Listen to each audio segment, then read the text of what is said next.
Ju përshëndes të gjithëve, do të jemi së bashku në këtë edicion informativ me mua, Ernilda Luzi. Grupi i Bankës Botërore ka nisur në Shqipëri projektin për mbrojtjen e Bregdetit të Jugut, përmirësimin e cilësisë së ujit dhe përmbushjen e standardeve mjedisore të Bashkimit Evropian. Projekti synon të reduktojë ndotjen në lumin Vjos dhe përgjat Bregdetit të Vlorës, duke investuar në infrastrukturën sanitare dhe menaxhimin e mbetjeve.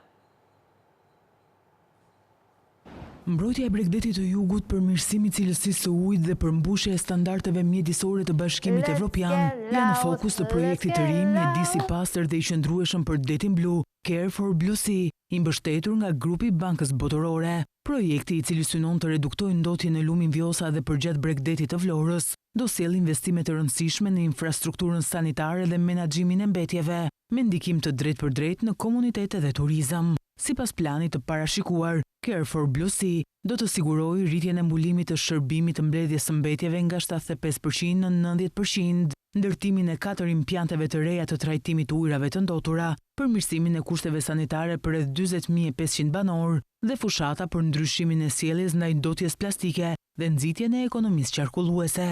Ministria e Mjedisit dhe Agjencia Kombëtare Ujësillës, Kanalizimeve dhe Infrastrukturës së mbetjeve do të udhëheqin zbatimin e projektit, ndërsa bashkitë, sektori privat dhe organizatat e shoqërisë civile do të pilotojnë nisma për menaxhimin e diferencuar të mbetjeve dhe reduktimin e plastikës në burim. Gjatë aktivitetit për prezantimin e projektit, drejtori rajonal i praktikës në grupin e Bankës Botërore tha se qasja integruar e Care for Blue Sea synon zgjidhje afatgjata për mjedisin, duke ndërhyrë paralelisht në turizëm, ujë, mbetje dhe përshtatje klimatike, ndërsa Ministri i Mjedisit Sofian Jaupaj e vlerësoi nismën si një hap të rëndësishëm drejt përmbushjes së kërkesave të Bashkimit Evropian për mjedisin dhe klimën. Gjatë 11 mujorit u janë nënshtruar kontrolli teknik rreth 300.000 automjete. Sipas të dhënave nga Drejtoria e Përgjithshme e Shërbimeve të Transportit Rrugor, në këto testime dominojnë automjetet personale me 86.3%. Drejtoria e Përgjithshme e Shërbimeve të Transportit Rrugor ka publikuar të dhënat për periudhën janar-nëntor 2025 në lidhje me shërbimin e kontrollit teknik të mjeteve që qarkullojnë. Gjatë 11 mujorit të vitit 2025 janë kryer 297.973 testime teknike të mjeteve, një shifër që përfaqëson një rritje prej 22% krahasuar me vitin 2023, duke treguar rritje të ndërgjegjësimit dhe rigorozitetit në kontrollin teknik. Sipas të dhënave nga Drejtoria e Përgjithshme e Shërbimeve të Transportit Rrugor, shpërndarja e mjeteve të testuara tregon dominimin e automjeteve personale me 86.3%, ndërsa pasojnë kamionët me 6.3%, motomjetet me 4.7% dhe autobuset me 1.7%. Rimorkët dhe mjetet e punës përbëjnë përkatësisht 0.5% dhe 0.4% të totalit të kontrollave. Ky diversitet i mjeteve të verifikuara për të gjithë kategoritë që qarkullojnë në rrugët e vendit është me synim për të shtuar më tepër sigurinë. Përmes monitorimit të vazhdueshëm të gjendjes teknike të mjeteve, DPSHTR synon të ulë rreziqet dhe të parandalojë aksidentet që mund të vinë si pasojë e problemeve teknike. Rritja e numrit të kontrolleve teknike përkthehet drejt për drejt në rritje të sigurisë për përdoruesit e rrugës. Drejtoria e Përgjithshme e Shërbimeve të Transportit Rrugor gjithashtu thekson se ndalohen rreptësisht ndërhyrjet në odometër, modifikimet konstruktive dhe çdo manipulim tjetër, pasi këto praktika janë një kërcënim për sigurinë rrugore. Rezervimet për kontroll teknik qytetarët mund të kryejnë përmes portalit e-Albania. Këshilli Mbikëqyrës i Bankës së Shqipërisë ka miratuar licencën paraprake të Jet Bank, një subjekt që planifikon të operojë tërësisht në mënyrë digjitale.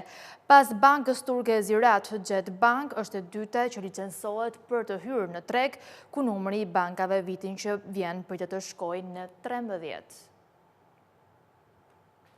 Banka e Shqipërisë ka dhënë miratimin paraprak bankës Jet Bank, duke hapur rrugën për licencimin e saj si institucioni i parë financiar që synon të operojë tërësisht në mënyrë digjitale në Shqipëri. Vendimi është marrë gjatë mbledhjes së Këshillit Mbikëqyrës, i cili ka aprovuar fazën 1 të procedurës së licencimit, që i mundson investitorit të vijojë me përgatitje teknike dhe institucionale për hyrje në tregun bankar shqiptar. Sipas kuadrit ligjor në fuqi, licencimi një banke të re realizohet në 2 faza, miratimi paraprak dhe miratimi përfundimtar. Me këtë vendim, Jet Bank fiton të drejtën të plotësoj kushtet detyruese për të kaluar në fazën pasuese, përfshirë krijimin e strukturave të qeverisjes, sigurimin e kapitalit minimal, ngritjen e sistemeve të teknologjisë së informacionit, procedurave të riskut, si dhe të gjithë infrastrukturës operacionale të kërkuar nga Banka e Shqipërisë. Vetëm pasi të dorëzoj provat dokumentare dhe të kaloj vlerësimin final, banka do mund të marrë licencën për ushtrimin e veprimtarisë financiare në territorin shqiptar. Jet Bank prezantohet si një institucion financiar i bazuar tërësisht në teknologji, me synimin për të ofruar shërbime bankare pa deg fizike dhe me procese tërësisht të digitalizuara. Pas bankës turke Ziraat, Jet Bank është subjekti i dytë që merr miratimin paraprak nga Banka e Shqipërisë për të hyrë në tregun bankar. Në Shqipëri qarkullojnë mbi 1.6 milion karta bankare, nga të cilat rreth 95% përdoren për kryerjen e pagesave. Kartat e debitit dominojnë tregun, ndërsa tregu kontrollohet nga Visa dhe Mastercard me një ndarje pothuajse të barabartë.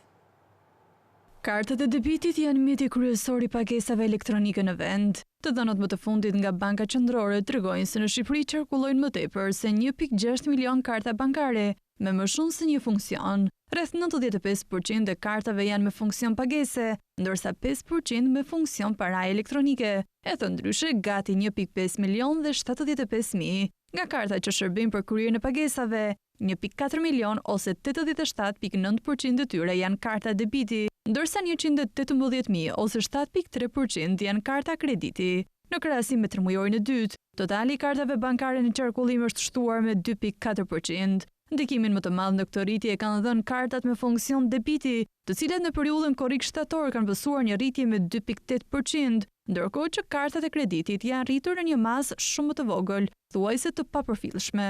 Përsa i përket llojit të kartës, Visa dhe Mastercard janë të vetme që përdoren në vendin tonë, ndërkohë që kartat lokale dhe American Express nuk emetohen më që prej 2022-shit. Kështu tregu i kartave bankare në Shqipëri dominohet nga ndërkombëtarët Visa dhe Mastercard, të cilat kanë bërë një ndarje thuajse të barabartë të përqindjes së kartave që zotërojnë në treg. Të dhënat nga Banka e Shqipërisë tregojnë se gati 51% e kartave në Shqipëri janë Visa, ndërkohë që 49% janë Mastercard. Një numër më i lartë i kartave bankare është tregues i rritjes së përfshirjes financiare, por gjithashtu një tregues i orientimit të qytetarëve për nga pagesat elektronike dhe reduktimit të paras kesh në ekonomi, i cili është dhe një ndër objektivat që Banka e Shqipërisë synon të arrijë. Me një kartë bankare çdo kush ka akses të menjëhershëm në fondet e veta, qoftë për të bërë një blerje, paguar faturat apo tërhequr para.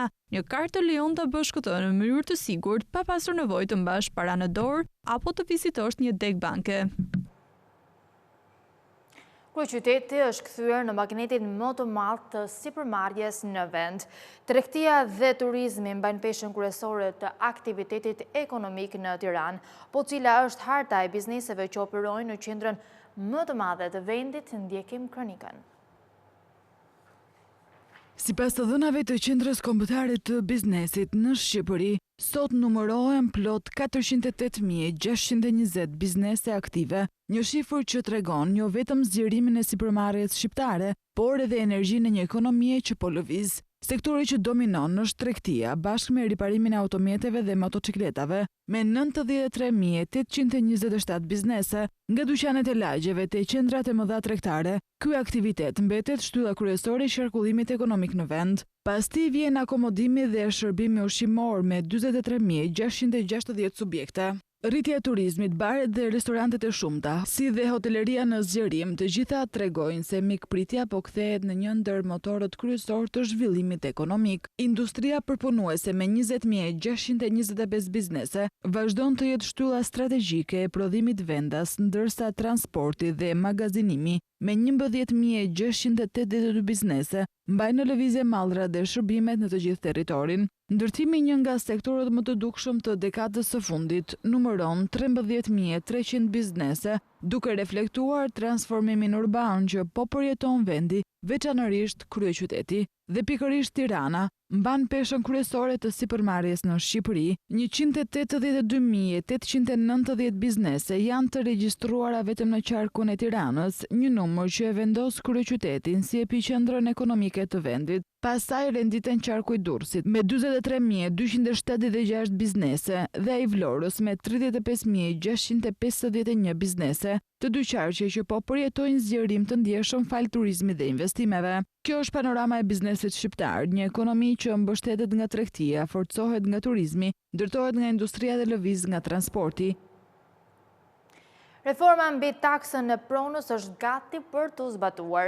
Ministri i Financave Petrit Male dhe Ministri i Pushtetit Vendor Ervin Demo prezantuan ProTax, një projekt që synon të rrisë të ardhurat lokale dhe për të ofruar një skem të drejtë taksime. Ministri i Financave Petrit Malaj dhe Ministri i Pushtetit Vendor Ervin Demo lancuan këtë të mërkur reformën e taksës mbi pronën. Sipas Malajt, reforma e taksimit të pasurisë është një hap kyç për një sistem modern dhe në linjë me standardet europiane. Qëllimi ynë kryesor është të garantojmë një taksim të drejtë dhe efikas të pronës në Shqipëri, si dhe të forcojmë rolin e bashkive për mbledhjen e një prej taksave më të rëndësishme, jo vetëm në rajon, por edhe më gjerë.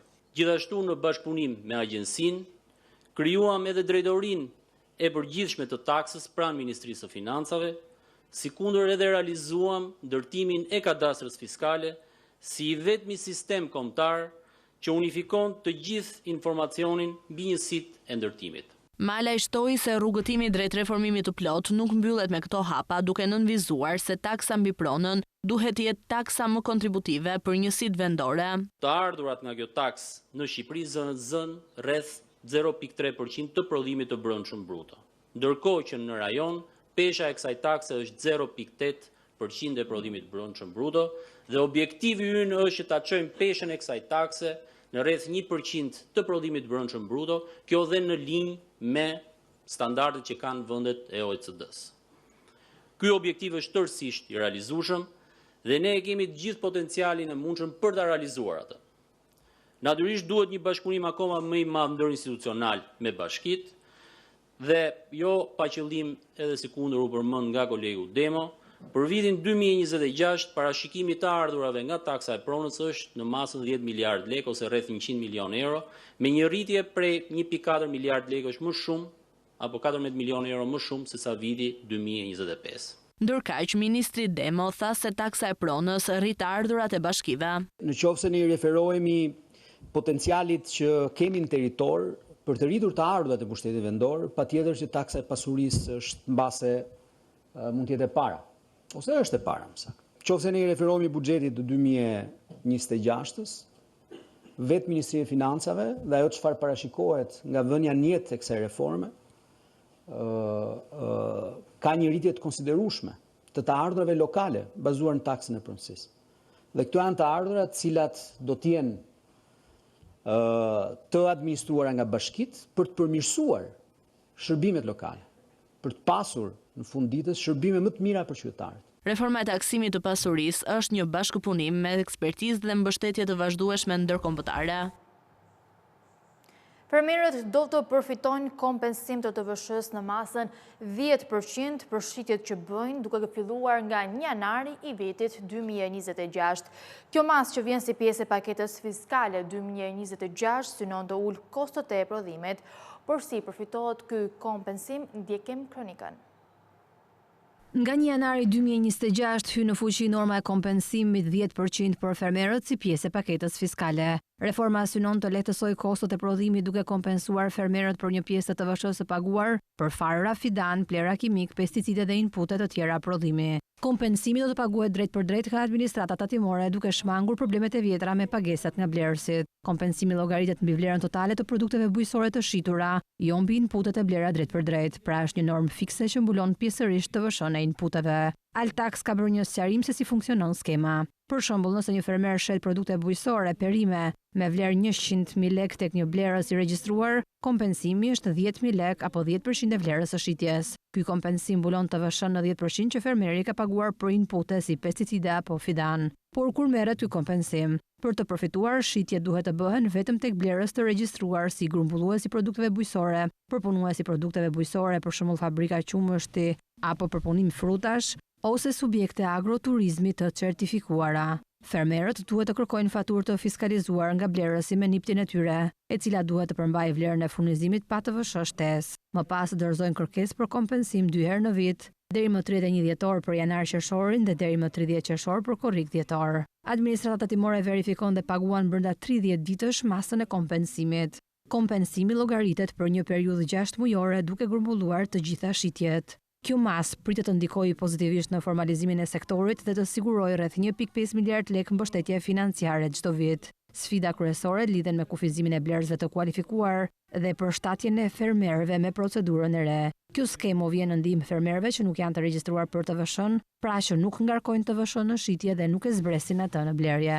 Gjithashtu, siguron dokumentacion të saktë tatimor që lufton informalitetin. Aktualisht ka rreth 659 blerës të tillë të regjistruar sipas të dhënave të tatimeve dhe kjo mas synon të rrisë numrin e tyre duke rritur regjistrimin. Skema e kompensimit të TVSH-s në bujqësi lë jashtë disa kategori fermerësh.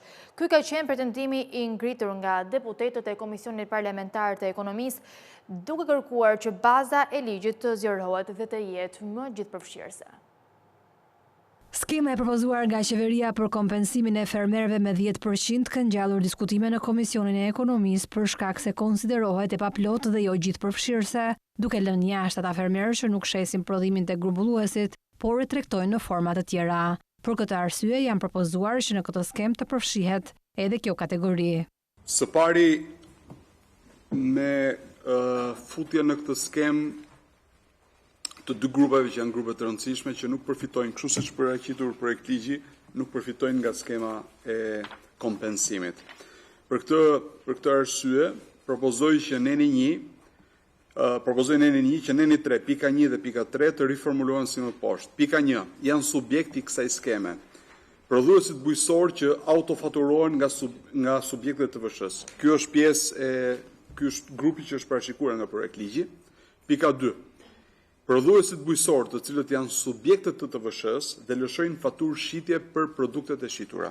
Këto janë pjesa më e rëndësishme e formalizuar e tregut që sipas përcaktimit formulimit të projekt ligjit për kompensimin e 10% që nuk përfitojnë sot, kështu siç është. Propozimi është propozim serioz, profesional dhe ne i kemi diskutuar në mënyrë të konsiderueshme. Me sa informohem, këtë diskutim e keni patur edhe me ministrin në komisionin e mëparshëm. Ajo pozicioni ju në këtë moment është që skema do qëndroj kjo që është. E para sepse ne jemi në një proces për afrimi me direktivat e Bashkimit Evropian dhe kështu siç jemi në këtë moment i përafrohemi më lehtësisht kësaj skeme. Aktualisht përjashtimet nga skema e TVSH-s ose grupimet që janë të përjashtuar nga TVSH-ja janë të vetme të cilat ne synojmë të marrin këtë lloj kompensimi.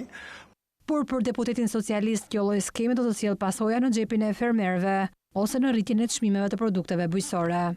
Veç gjërave që propozoi zotëria, te kam një pyetje për ju. E dini që në çdo qytet janë krijuar tregje bujqësore? Në të cilat dalin dhe shesin bujq prodhues. Nuk shesin grumbullues, po shesin bujq. Tani kush është kjo qeveria që thot që ti që prodhon dhe del shet vet në tregun e lushnjës, 100 kile, 100 kuintal, 1 ton, 2 ton e kështu me radhë prodhimet të tuat nuk merr kompensim.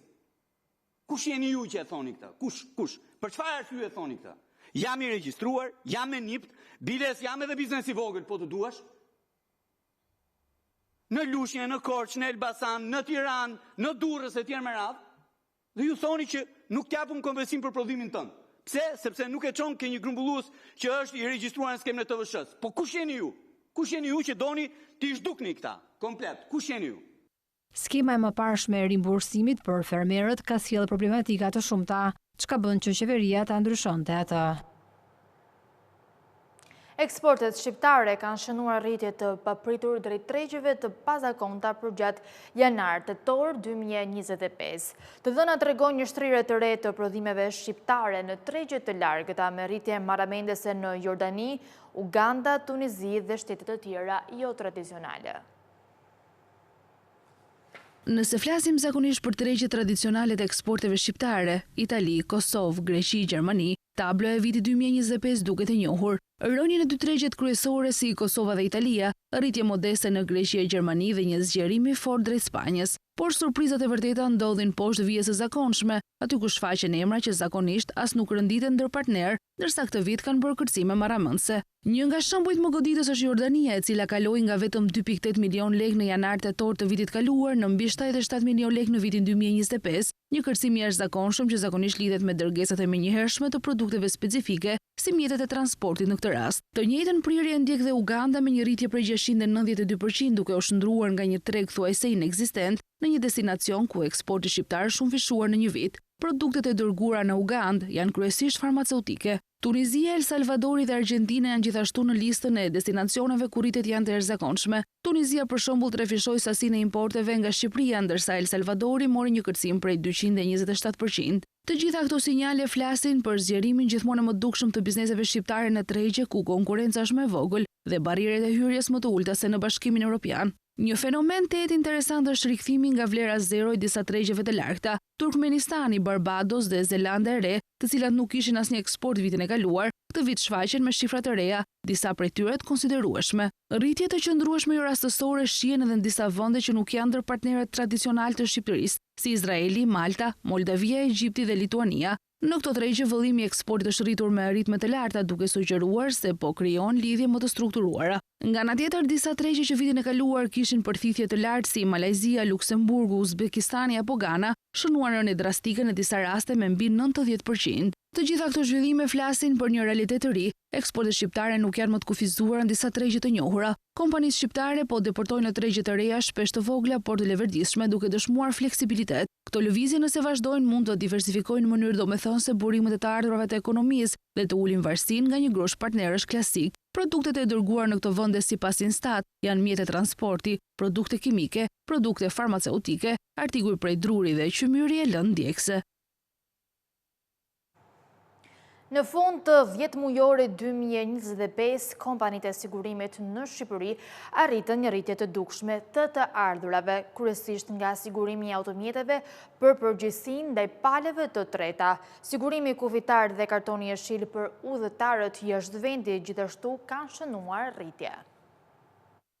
Të ardhurat e kompanive të sigurimit nga para që japin shqiptarët për sigurimin e makinës arritën në 13.9 miliard lekë në fund të 10 mujorit. Të dhënat më të fundit nga Autoriteti i Mbikëqyrjes Financiare tregojnë se kompanitë kanë arkëtuar gati 13% më shumë prime se vitin e kaluar. Shumica të ardhurave vijnë nga sigurimi MTPL e brendshme, ndërsa sigurimi kufitar dhe ai me karton jeshil zë një peshë më të vogël. Konkretisht MTPL-ja e brendshme, pra sigurimi mjetit motorik për përgjegjësinë ndaj paleve të treta, në rastet kur i siguruari përfshihet në një aksident dhe është përgjegjës për dëme materiale, pasurore apo shëndetësore. Në janar-tetor 2025, pati një rritje me gati 14%, duke quar kështu totalin e primeve të shkruara bruto në 11.7 miliard. Për të gjitha automjetet e regjistruara në Shqipëri të cilat udhëtojnë jashtë vendit, kartoni jeshil pati një rritje prej 10.4% të vëllimit të primeve të shkruara bruto dhe një rritje të papërfillshme të numrit të kontratave krahasuar me të njëjtën periudhë të një viti më parë. Nga një shkurti i këtij viti, të gjithë makinat që udhëtojnë drejt malit të zi përfituan zbritje të çmimit të sigurimit për karton jeshil. Nga 400 euro që ishte primi për një vit, tani ata paguajnë vetëm 50 euro, ndërsa primi për 15 ditë vazhdon të jetë 15 euro.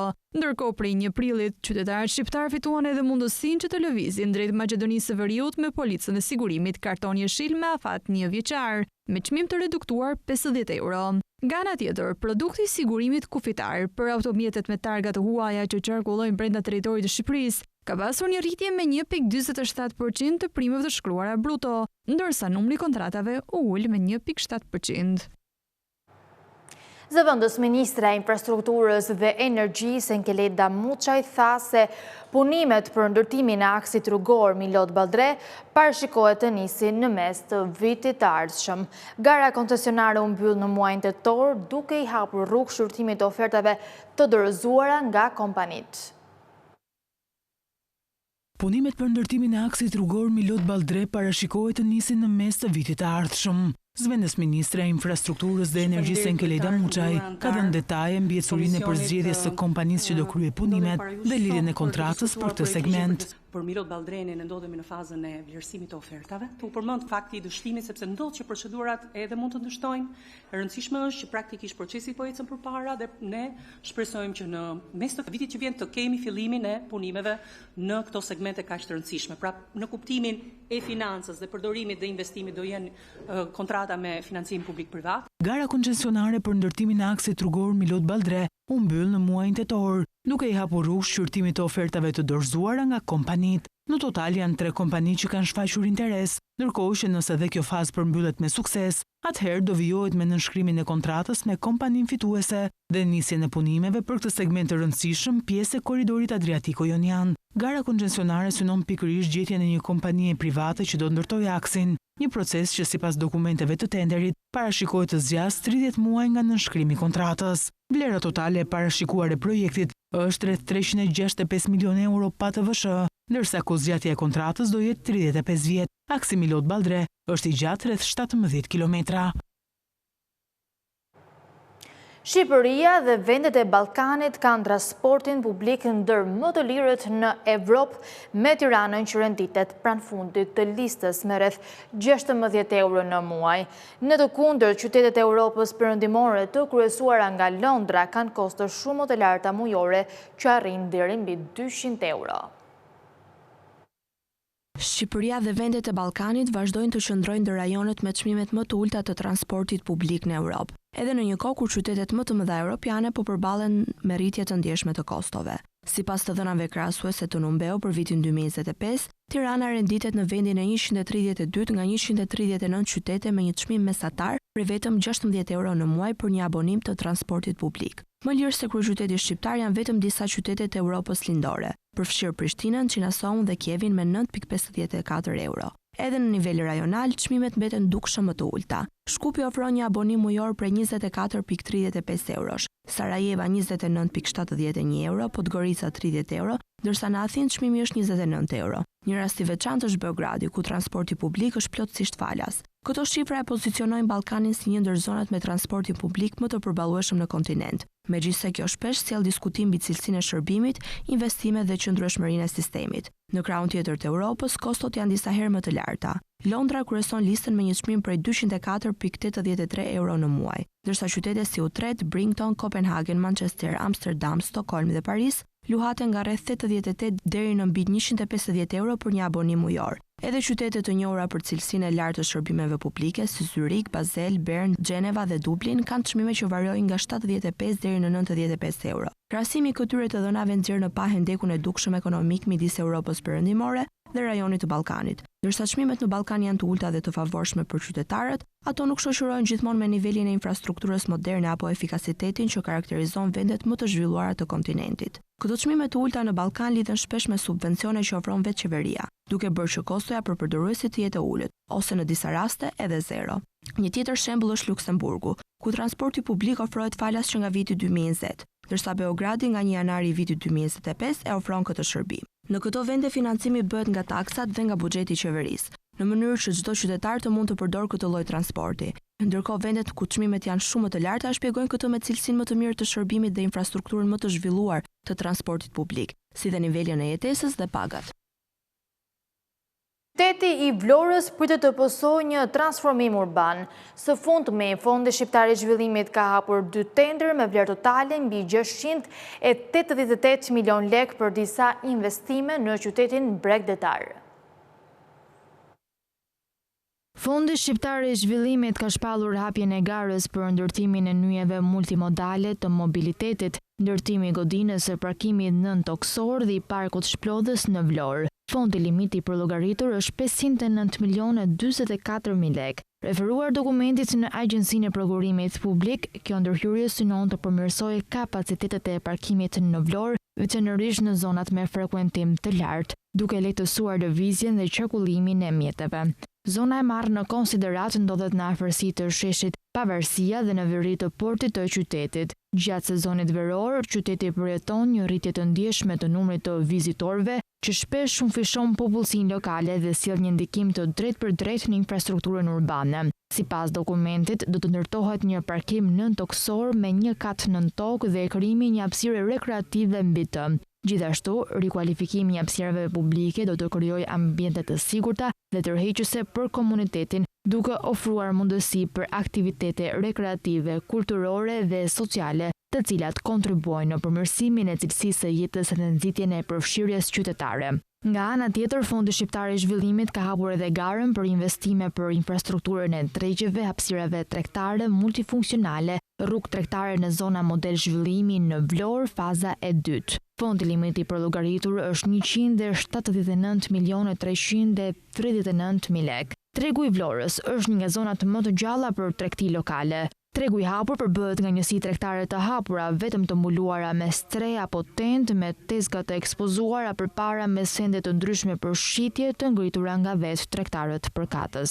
Numri i tyre është i shumtë, të shpërndara në mënyrë sporadike përgjatë rrugisave dhe godinave. Sipërfaqet e tyre variojnë, vendosja e tyre si dhe distancat nga njëra tjetra nuk kanë asnjë rregull të caktuar. Sipas dokumentit, do të krijohen struktura moderne dhe funksionale me hapësira të gjera dhe të organizuara për tregti, si dhe do të krijohet një infrastrukturë e përshtatshme për të akomoduar aktivitetet e përditshme. Hapësirat janë të ndara në zona të dedikuara për shitje, magazinim dhe shërbime, duke siguruar qarkullim të lehtë dhe efikas për klientët. Ndërkohë, sipas projektit do të kryhet edhe rikonstruksioni i rrugëve ekzistuese, duke siguruar një rrjet rrugor optimal për qarkullimin e mjeteve motorike dhe kalimtarëve të zonës, duke ofruar komoditet dhe siguri dhe për funksionimin komod të tregut të Vlorës. Këto rrugë do të jenë me trafik të kufizuar, pasi do të jenë sheshe me përdorime. Me realizimin e këtij projekti do të rritet vlera e aseteve në zonë, si dhe do të përmirësohet cilësia e jetesës për banorët.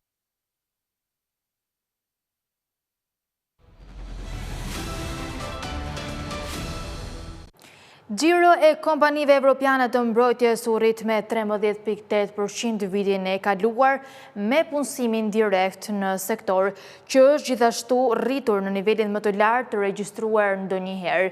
Shtetet anëtare të Bashkimit Evropian kanë rritur ndjeshëm shpenzimet e tyre të mbrojtjes, që kur Rusia nisi pushtimin e plotë të Ukrainës në fillim të vitit 2022.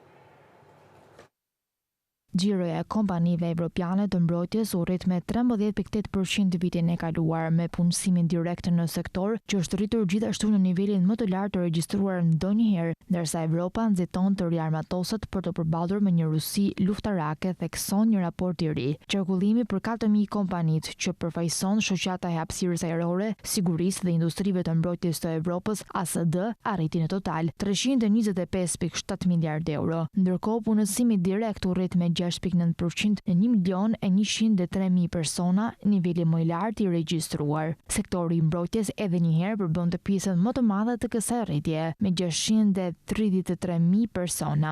Shtetet anëtare të Bashkimit Evropian kanë rritur ndjeshëm shpenzimet e tyre të mbrojtjes, që kur Rusia nisi pushtimin e plotë të Ukrainës në fillim të vitit 2022, me raportet e inteligjencës që paralajmërojnë se Moska mund të synojë një vend tjetër evropian para fundit të dekadës. Si rezultat, shtetet anëtare shpenzuan 343 miliardë euro për mbrojtje në vitin e kaluar, nga 251 miliardë euro në vitin 2021. Komisioni Evropian po përpiqet të nxjisë edhe më shumë investime në sektor me një sër paketash që lejojnë shteteve anëtare më shumë liri veprimi fiskale për shpenzimet e mbrojtjes. Projekt buxheti 7 vjeçar i bllokut pasqyron gjithashtu këtë ndryshim me 131 miliardë euro të destinuara për mbrojtje, nga afërsisht 10 miliardë euro në buxhetin 2021-2027. Por midis shteteve anëtare vazhdojnë mosmarrëveshje në lidhje me atë nëse duhet të jepet përparësi pajisjeve të prodhuara në Evropë, që mund të zgjasin më shumë për të dorëzuar, ndërsa linjat e prodhimit shërbimet kalojnë në prodhim lufte apo të blihen pajisje të huaja të gatshme dhe mbi atë se në cilat aftësi duhet të investohet me urgjencë. Udhëheqësit e Bashkimit Evropian pritet të miratojnë një plan veprimi për këndvështërinë e mbrojtjes të paraqitur nga Komisioni në tetor, i cili përshkruan 4 të ashtu quajturat projekte kryesore, përfshirë një mur dronësh si pjesë e një mbikëqyrje të krahut lindor në një samit më vonë këtë muaj. Ekzekutivi i Bashkimit Evropian po shërton aktualisht planet e paraqitura nga 19 shtetet anëtare që kanë kërkuar fonde nga skema e kredisë së mbrojtjes SAFE për 150 miliardë euro, me qëllim që të fillojë shpërndarja e parave deri në fund të tremujorit të parë të vitit të ardhshëm. Presidenti francez Emmanuel Macron kërkon të forcojë bashkëpunimin me liderin kinez. Gjatë vizitës në Pekin, Macron kërkoi mbështetjen e superfuqisë azjatike për t'i dhënë fund luftës në Ukrainë, si dhe lehtësimin e tensioneve tregtare mes vendeve. Presidenti Emmanuel Macron i bëri thirrje liderit kinez Xi Jinping që të bashkëpunojë më ngushtë në çështjet gjeopolitike, tregtare dhe mjedisore, ndërsa Bashkimi Evropian kërkon ndihmën e Kinës për të dhënë fund luftës në Ukrainë. Nga ana tjetër, Pekini synon të sigurojë fitore diplomatike përballë tarifave amerikane. Një delegacion i madh biznesi shoqëroi Macron në vizitën e tij të 4 shtetërore në ekonominë e dytë më të madhe të botës. Lideri francez synon të forcojë pozitën e tij në politikën e jashtme dhe të sigurojë marrëveshje tregtare për industrinë franceze pas një vere të trazuar dhe përpara zgjedhjeve presidenciale të vitit 2027, ndërsa Kina synon të zbusë tensionet tregtare me Bashkimin Evropian në lidhje me sektorin e automjeteve elektrike të subvencionuara, duke u prezantuar si një partner i besueshëm dhe si një alternativë ndaj Shteteve të Bashkuara të Amerikës. Xi Jinping inkurajoi Macron që të thellojë bashkëpunimin në hapësirën ajrore dhe energjinë bërthamore, si dhe në fushën e inteligjencës artificiale, ekonomisë së gjelbër dhe biofarmaceutikës. Të dy liderët nënshkruan 12 marrëveshje bashkëpunimi pas bisedimeve të tyre që përfshin plakjen e popullsisë, investime dypalçe, energjinë bërthamore dhe ruajtjen e pandave. Macron ka kërkuar në të kaluarën të paraqesë një front evropian të fortë ndaj Kinës, por pa u konfliktuar me Pekinin, pasi vendi është një treg kyç për shumë kompani të njohura kineze. Deficiti tregtar i Bashkimit Evropian me Kinën është rritur me gati 60% që nga 2019, ndërsa bilanci tregtar i Francës me ekonominë prej 19 trilion dollarësh vazhdon të zgjerohet. Kina është partneri 7 më i madh tregtar i Francës, duke blerë rreth 35 miliard dollar mallra çdo vit. Rreth 10% e këtyre produkteve janë kozmetik, ndërsa pjesët e avionëve dhe pijet alkolike janë po ashtu ndër eksportet kryesore. Nga ana tjetër, Franca importon mallra kineze me vlerë rreth 45 miliard dollar, kryesisht pako me vlerë të ulët përmes platformave online si Shein, pal një përjashtimi doganor të Bashkimit Evropian për blerjet nën 150 euro. Banka botërore paralajmëroi se vendet në zhvillim janë ende në rrezik pasi kostot e borxhit dhe interesit kanë arritur rekorde historike. Shumë prej këtyre shteteve po rrisin borxhin e brendshëm dhe ristrukturimin e detyrimeve për të përballuar ngarkesën financiare. Banka Botërore tha se diferenca midis kostove të shërbimit të borxhit të vendeve në zhvillim dhe financimit të ri arriti nivelin më të lartë në më shumë se 50 vite, 741 miliard dollar midis 2022 dhe 2024. Banka u kërkoi këtyre shteteve të shfrytëzojnë kushtet më të lehtësuara të financimit global për të rregulluar financat e tyre. Në raportin vjetor për borxhin ndërkombëtar, institucioni financiar ndërkombëtar me qendër në Washington vuri në dukje se pagesat e interesit gjithashtu arritën një rekord të ri prej 415 4 miliard dollarësh në 2024, pavarësisht disa lehtësimeve nga rënja e normave globale të interesit. Kushtet financiare globale mund të jenë duke u përmirësuar, por vendet në zhvillim nuk duhet të mashtrojnë veten. Ato nuk janë jashtë rrezikut, tha një ekonomist kryesor i Bankës Botërore, duke shtuar se grumbullimi i borxhit po vazhdon ndonjëherë në mënyra të reja dhe të dëmshme. Tregjet e obligacioneve u rihapën për shumicën e vendeve pasi përfundoi cikli global i rritjes së normave të interesit, duke hapur rrugën për miliarda dollar emitime të reja. Por kjo solli pasoja, pasi normat e interesit për borxhin e obligacioneve ishin pranë 10%, rreth 2 fish më shumë se para vitit 2020, ndërsa mundësitë për financim me kosto të ulët po zvogloheshin. Vendet në zhvillim po drejtohen gjithashtu më shumë drejt tregjeve të brendshme të borxhit për të financuar veten. Në 50 vende borxhi i brendshëm u rrit më shpejt vitin e kaluar se ai i jashtëm. Banka tha se kjo tregon zhvillimin e tregjeve lokale të kreditimit, por paralajmëroi se mund të ngushtojë kreditimin e bankave lokale për sektorin privat dhe të rrisë kostot e rifinancimit për shkak të maturimeve më të shkurtra.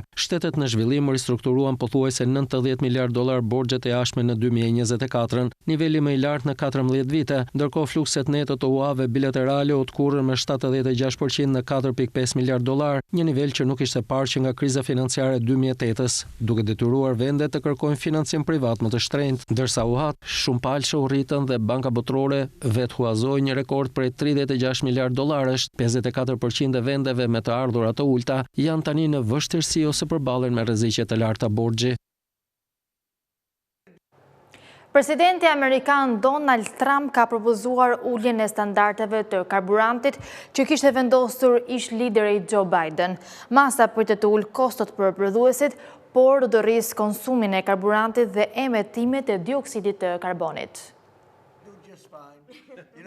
Presidenti Donald Trump propozoi uljen drastike të standardeve të ekonomisë së karburantit që ish presidenti Joe Biden kishte finalizuar vitin e kaluar në një përpjekje për ta bërë më të lehtë prodhuesve të automjeteve shitjen e makinave me benzinë. Veprimi i Trump synon të zhbënjë nga nismat kryesore klimatike të Biden, i cili kishte kërkuar të nxiste blerjen e më shumë automjeteve elektrike. Njerëzit duan makinat me benzinë, tha Trump. Administrata kombëtare për sigurinë e trafikut në autostrada propozoi uljen e kërkesave për ekonominë e karburantit për modelet nga viti 2022 deri në 2031, duke kërkuar një mesatare prej 14.7 km për litër deri në vitin 2031, shumë më pak se standardi më parshëm për 21.4 km për litër. Administrata po propozon të rishikojë përposhtë standardet e vitit 2022 dhe më pas të rrisë ato me vetëm 0.25% deri në 0.5% në vit deri në vitin 2031. Para 3 vitesh, në udhëheqjen e Biden, institucioni kishte rritur standardet e efikasitetit të karburantit me 8% në vit për modelet 2024-2025 dhe me 10% për vitin 2026. Rregullat e Biden i shtynin kompanitë të prodhonin më shumë makina elektrike, por nuk kërkonin të ndalonin menjëherë prodhimin e makinave me benzinë. Sipas vlerësimeve, rregulloria e re do t'i ulte kostot fillestare të automjeteve me rreth $930, por do të shtonte konsumin e karburantit me rreth 378.5 miliard litra deri në vitin 2050. Kjo do të kushtonte amerikanëve deri në $185 miliard shtesë për karburant, si dhe do të rriste emetimet e dioksidit të karbonit me rreth 5%. Ulja e standardeve për vitet e kaluara do t'i bëjë shumë më të lehta kërkesat për prodhuesit e automjeteve, pasi do të kursenin $35 miliard deri në vitin 2031. Administrata shtoi se rritja e emetimeve të automjeteve në vitin 2035, sipas propozimit të ri, do të ishte barabartë me emetimet vjetore të 7.7 milion automjeteve në rregullat e Biden. Më herët këtë vit Trump nënshkroi një ligj që u dha fund gjopave për shkeljen e standardeve të ekonomisë së karburantit dhe prodhuesit nuk do të përballen me gjoba që nga modeli i vitit 2022. Australia ka ndaluar përdorimin e mediave sociale për të rinjt nën moshën 16 vjeç. Vendimi shoqërua me mbështetjen e prindërve, ndërsa Meta filloi çaktivizimin e llogarive të adoleshentëve. Prindërit në Sydney shprehen mbështetje për ndalimin e mediave sociale për të rinjt në Australi, ndërsa Meta filloi të bllokojë dhe çaktivizoi llogaritë e përdoruesve nën 16 vjeç në Facebook dhe Instagram. Disa prindër megjithatë kishin paqartësi për mënyrën se si do të zbatohet politika dhe paralajmëruan se ndikimi i saj mund të kërkojë kohë për të vlerësuar. Meta tha muajin e kaluar se do të fillonte të njoftonte përdoruesit që besohet të jenë midis 13 dhe 15 vjeç, duke informuar se llogaritë e tyre do të mbyllen përmes mesazheve në aplikacion, email dhe SMS. Adoleshentët morën njoftimin e Instagram që i paralajmëronin për ndalimin e ardhshëm të mediave sociale për përdoruesit nën 16 vjeç. Meta tha se procesi pritet të përfundonte deri më 10 dhjetor, kur ndalimi do të hyjë në fuqi. Vendimi po ndiqet me vëmendje nga vende të tjera që po konsiderojnë masa të ngjashme, duke krijuar një precedent global për mënyrën se si gjigantët kryesorë amerikanë të teknologjisë balancojnë sigurinë e fëmijëve me qasjen në shërbimet digjitale. Ky ndalim vendos përgjegjësinë mbi platformat e mediave sociale që të marrin hapat e arsyeshëm për të bllokuar të miturit nga hapja llogarive. Platformat që shkelin ligjin mund të gjobiten deri në $32 milion amerikan. Qeveria australiane thotë se masa ka ardhur si përgjigje ndaj dëshmive gjithnjë më të shumta se platformat nuk po bëjnë mjaftueshëm për të mbrojtur fëmijët nga përmbajtjet e dëmshme. Kemi mbërritur në fund të këtij edicioni informativ. Për më tepër informacione mund të klikoni në faqen tonë të internetit skantv.al ku mund të gjeni gjithçka mbi ekonominë, bankat, sigurimet, tregjet financiare e të tjerë. Gjithashtu mund të na ndiqni edhe në rrjetet sociale si Facebook, Instagram, YouTube dhe LinkedIn. Faleminderit për vëmendjen, bashkë mirëpafshim.